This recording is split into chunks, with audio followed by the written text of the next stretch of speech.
I feel like, the way that you're showing up here is the high priestess. I'm seeing a lot of like female empowerment in this spread. Role reversals, or like at least, gender role reversal.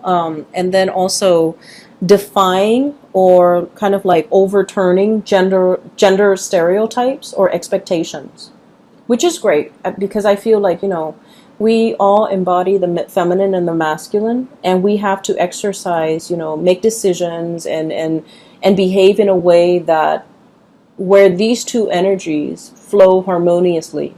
So every once in a while, we need to step up, operate more from that yang energy, like the more masculine energy, when we are assertive, when we are aggressive, when we go after what we want. And then in interpersonal relationships and in our lives and the way we treat ourselves and the way we treat others, sometimes we have to, step into more of that yin energy where we are nurturing, caring, and soft, okay? So this spread indicates to me that for many of you, you're operating more from that masculine energy, stepping up and demanding what it is that you need, what it is that you want. And then I also feel somebody else from outside of you, somebody else, another person, is bringing you this drive, this ambition for you to want to do more, to demand more. Like they're making you aware of your needs and your wants and your purpose, and they're making you crave and desire a lot more from your life, okay? Whatever you're not getting, I feel like you're becoming more demanding. Like, I need that, I need this. And then also, with this high priestess, this is about inner knowledge, inner knowing, self-awareness. And we can't really go out into the world and create things, manifest things, and even demand things unless we know exactly what we want. So this is the burgeoning or the very beginning of the process of self-awareness. Okay? Because for too long, you have lived in this space. Seven of Wands. This is sort of like, I don't want to hog the limelight. I don't want to, be the center of attention. I don't deserve it. I don't want to, upset other people. I don't want to make demands for myself because that feels selfish. And in a way, you do feel that way. You do feel that by making demands out of other people, I'm making myself more important than other people. And yet other people have always made demands of you. So just a little bit food for thought. Because you don't want to be in this position. This is the limelight. This is somebody with a lot of other people looking on. You don't want to say no to people because you don't want to make them angry. You don't want to hurt anybody's feelings. You don't want to put them in a rough position. And so I feel like, you cater to, you help. And I feel that you give and give and give. Because you don't want to be in this position where you feel like, who am I to make demands? Well, you are important too. And it's really, this is the month for you to come into that sense of awareness. That, every time I give of myself when I don't want to, I deprive myself of that time, of that resource, of that energy. And energy flows, okay? But it's also very finite. If you give and give and give, you end up very depleted. And so there needs to be an equal exchange here. And I feel like for such a long time, there hasn't been an equal exchange. And then this also leads me to believe that you're dealing with somebody that might be taking from you, sapping you, sapping your energy, your resources. Resource comes out very strongly. And then you are aware enough where you're just like, okay, I'm pulling back. I'm drawing my limits. I'm making my demarcation in the sand, right? And then as soon as you draw back, you set your limits, the other person is just like, why are you selfish? Why are you holding back? Why are you not helping me? And so they're starting to make more demands of you, and they're starting to think that you're unreasonable. And, whatever this is, it could be guilt tripping, it could be throwing tantrums, it could be whatever it is. I just feel like it's making you reassess It's making you reassess whether or not you did the right thing. But I can assure you, you're doing the right thing because you're really drawing back and you're really taking care of yourself because you understand that it's important, okay? And that the other person also needs to be able to handle things on their own. For many of you, I feel like you're really thinking about, your savings, your retirement, your resources, checking your bank account, talking to like a financial planner, talking to somebody about financial planning. Okay, so this is the Eight of Pentacles. And I feel like in this card, it's about, creating more of something, working your magic, investing, thinking about long-term yield, thinking about avenues for you to invest your money, to invest your resources, how to make your money work for you. For some of you, this could even be buying property, making sure that your property appreciates, and then, wanting to keep it for a certain amount of years before you sell off the property. So I feel like you're doing some massive maneuvering, okay, conjuring things up, manifesting, as well as like talking to somebody who might be very savvy when it comes to financial resources, like a financial planner or even an investor, so that you can make things work for you. I feel like you're facing, there would be a lot of people around you. There's like bickering I'm seeing here. And I'm seeing like people might not agree with the choices that you make, okay? People might not agree, but you have your heart set on something. And so you don't need to, explain to anybody. You don't need to justify yourself. You don't need to justify the decisions that you're making for yourself. And so you have the gift of insight and intuition. And, I feel like this is a very good, like, savvy sense when it comes to business. You know how to make money. It's just when people pull from your energy, that's when you find yourself very depleted. And then I also feel like there might be bickering, there might be disagreements, there might be things are happening around you where people are not really agreeing or in accordance with like whatever it is that you're planning. They're trying to talk you into a different avenue. They're trying to talk you into doing something that they want. Whatever it is that they want is not appropriate for you. So stick with your gut instincts and stay on your course, because I feel like other people's opinion really shouldn't matter. It should not matter. For others of you too, I'm feeling almost like you're thinking about leaving a work environment that might be a little bit tenuous. Okay, so I feel like there might have been a lot of like it's very cutthroat. Five of Wands, bickering, mindless bickering, not seeing eye to eye, ideological differences. And then we have here the Seven of Wands. This is kind of like a cutthroat environment where people are willing to kind of like exploit somebody's weakness. Whatever someone says gets used against them, or, somebody throwing somebody else under the bus. So I feel like there's a situation here in a work environment around you, not happening to you, it's around you, where people are a little bit childish. The environment might be a little bit toxic. You might not think that you're moving.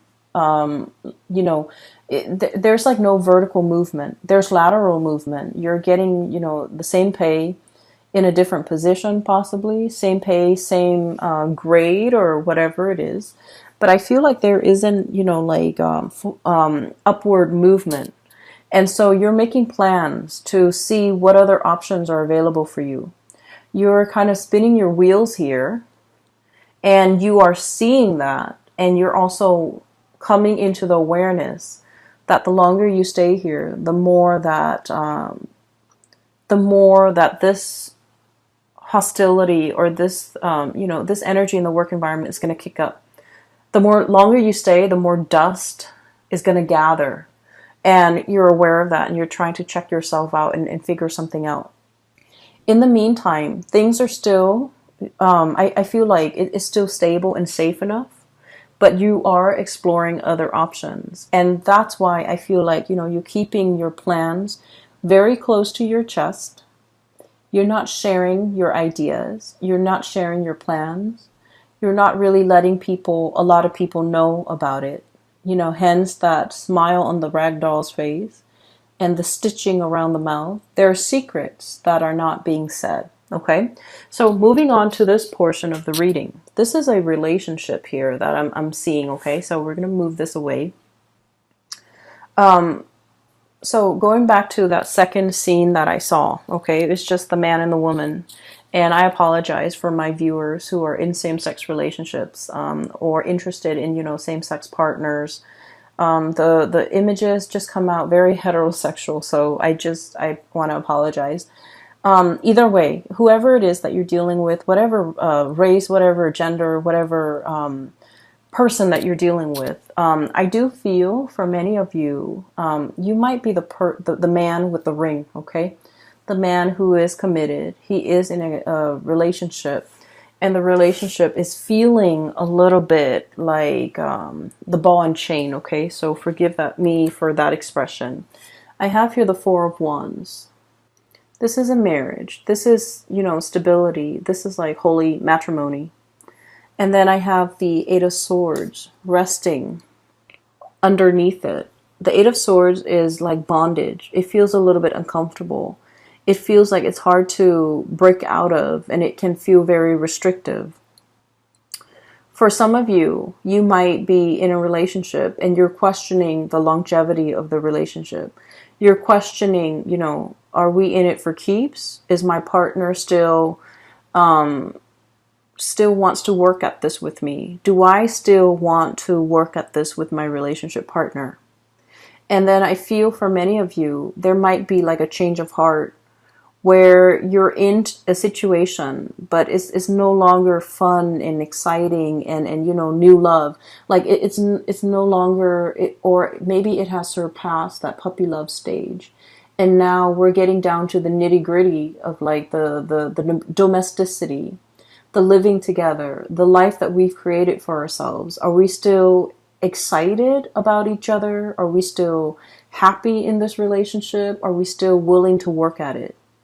And others, you might be in a relationship where you don't know where things are headed, and you might not feel inspired or passionate or in love in that relationship anymore. And you might be thinking as well, like how else your life could turn out.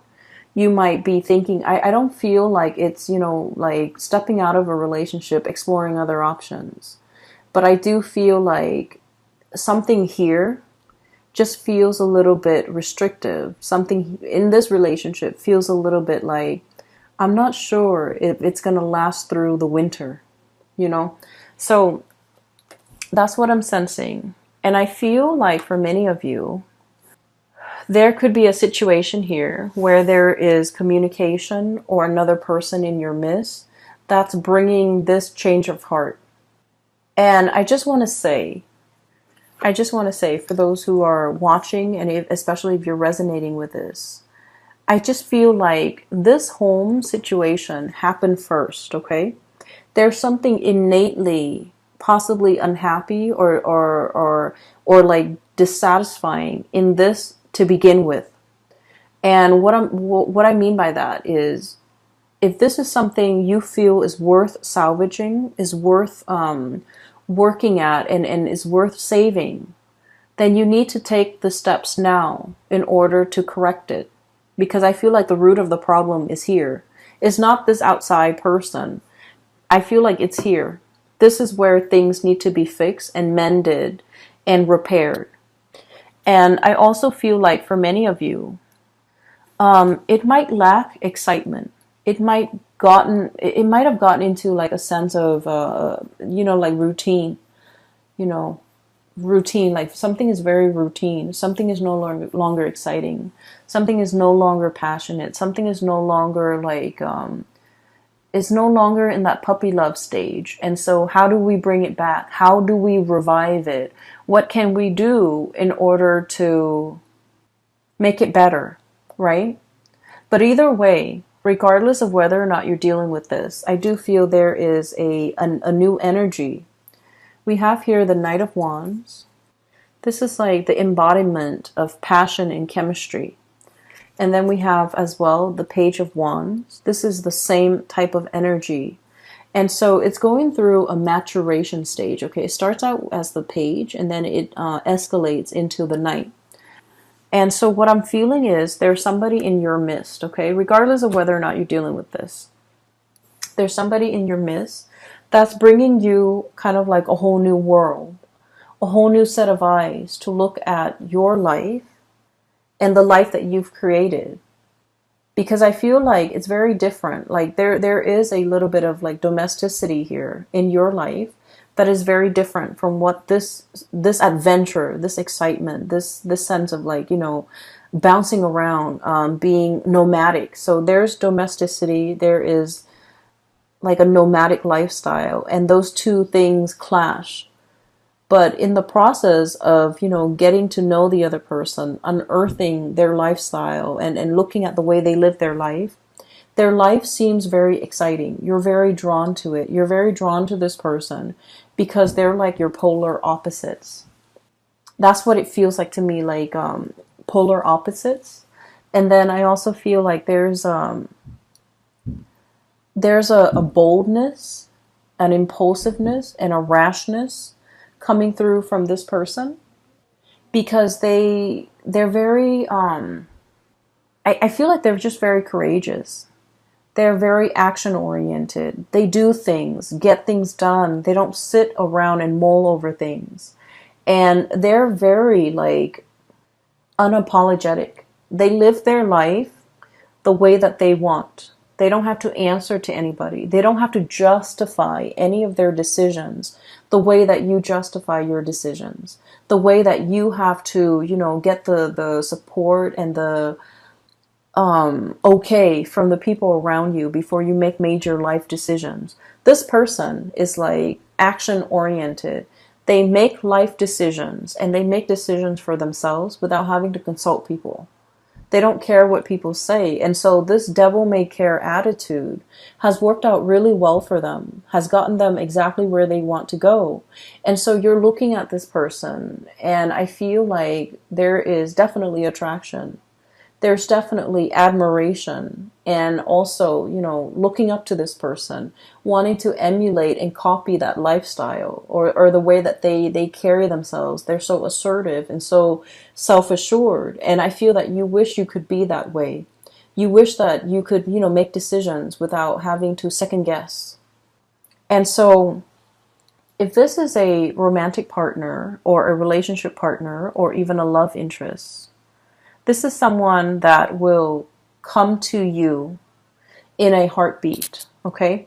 I feel almost like this sense of somebody is coming to somebody else's rescue, okay?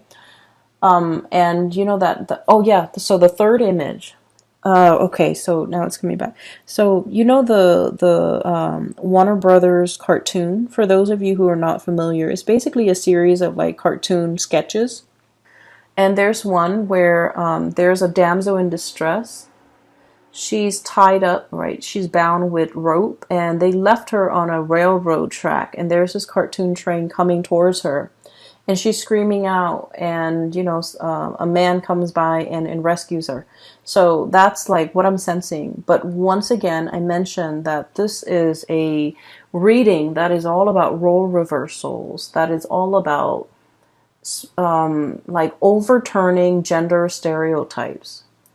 And so what I feel is there might be a situation here where, you know, if you're like the masculine energy, you might be in the relationship and you feel very stuck and very trapped.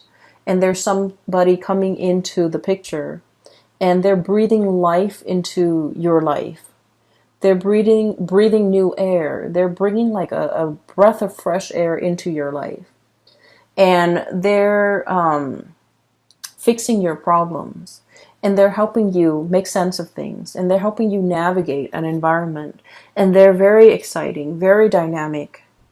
And then I also feel like it's this situation. One person feels very, very stuck, and the other person is like the knight in shining armor. But the knight is not always, you know, the masculine energy or the man. So I feel like there might be a gender role reversal here, where if you're the one feeling very, very stuck, the person that's coming into the picture is, the one that's going to set you free, the one that provides all the answers.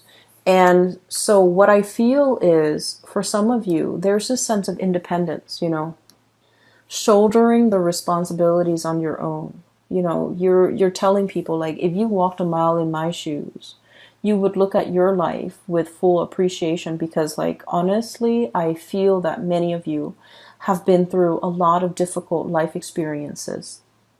It's a series of life decisions that you have made over the years, and I feel like you've put yourself in challenging position and you have grown from it. But I also feel like you have also become a little bit jaded. And so you were very stoic. You roughed it out. You did it on your own. You shouldered the responsibilities. You didn't whine. You didn't complain. So you have this sense of resilience and inner strength. And then because you're so stoic and self-sufficient, the fact that you're like this now, like, what do I do? Where do I go? What's my next step? Why can't I figure things out?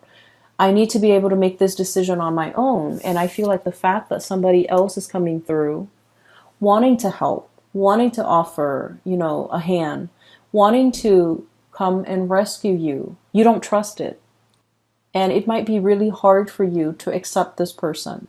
It might be very scary for you to trust this person because, honestly, the fire energy is really passionate, and like it is very, on the forefront. It's very bold. And so you might not trust that it's going to be sustaining. You might not trust that it's going to be long lasting. You might not trust in the stability of it.